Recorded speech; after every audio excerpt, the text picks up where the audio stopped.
গতকাল অর্থাৎ বৃহস্পতিবার কলকাতার বিকাশ ভবনের ঘটনার প্রতিবাদে হলদিবাড়িতে মিছিল করল এসইউসিআই। শুক্রবার বিকেলে শহরের স্টেশন রোডের দলীয় কার্যালয়ের সামনে থেকে মিছিলটি বের করে হলদিবাড়ি বাজারের বিভিন্ন পথ পরিক্রমা করে পুনরায় দলীয় কার্যালয়ের সামনে গিয়ে মিছিলের পরিসমাপ্তি ঘটে। এই দিনের মিছিলে নেতৃত্ব দেন দলের হলদিবাড়ি লোকাল কমিটির সম্পাদক রুহুল আমিন, দেওয়ানগঞ্জ লোকাল কমিটির সম্পাদক মাজির উদ্দিন সরকার সহ সাত্তার সরকার, আব্দুল জলিল, কপিল বর্মন, প্রদীপ রায়, নীলু হক, রেজ্জাক সরকার প্রমুখ। দলের হলদিবাড়ি লোকাল কমিটির সম্পাদক রুহুল আমিন জানান, গতকাল কলকাতার বিকাশ ভবনে আন্দোলনরত শিক্ষকদের ওপর পুলিশের বর্বরোচিত আক্রমণের প্রতিবাদে এই মিছিল।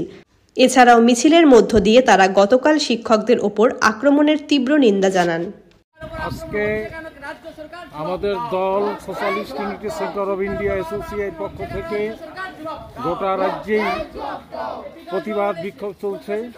সেই প্রতিবাদের অঙ্গ হিসাবে হলদিবাড়ি ব্লকও আমাদের প্রতিবাদ মিছিল আজকে হলদিবাড়ি শহরে হচ্ছে।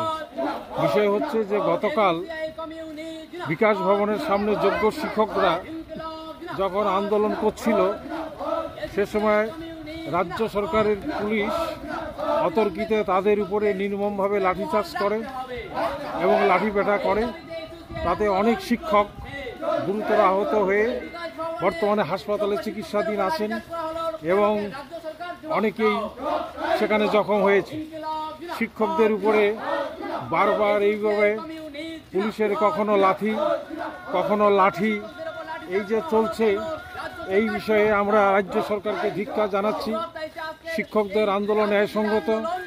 যারা যোগ্য শিক্ষক, যারা যোগ্যতার ভিত্তিতে চাকরি পেয়েছে, আমাদের রাজ্যের তৃণমূল সরকারের একদল দুষ্কৃতকারী এবং দুর্নীতিপরায়ণ নেতা মন্ত্রীদের আজকে টাকা আত্মসাতের জন্য, ঘুষের জন্য এইভাবে তাদের চাকরিটা গেল।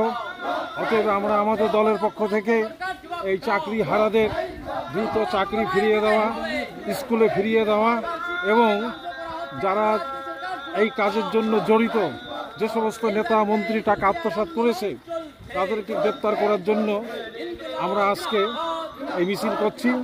সঙ্গে জানাচ্ছি গতকালের ঘটনার তীব্র নিন্দা এবং ধিক্কার। এই ভিত্তিতে আজকে আমাদের বিক্ষোভ মিছিল চলছে এবং আগামী দিনে রাজ্য সরকার যদি সংযত না হয়, তাহলে আরও আমাদের দলের পক্ষ থেকে গোটা রাজ্য জুড়ে তীব্র গণবিক্ষোভ গড়ে উঠবে। এটাও আমরা আজকে সরকারকে হুঁশিয়ারি দিচ্ছি। আমার নাম রুহুল আমিন, আমি হলদিবাড়ি লোকাল কমিটির সম্পাদক।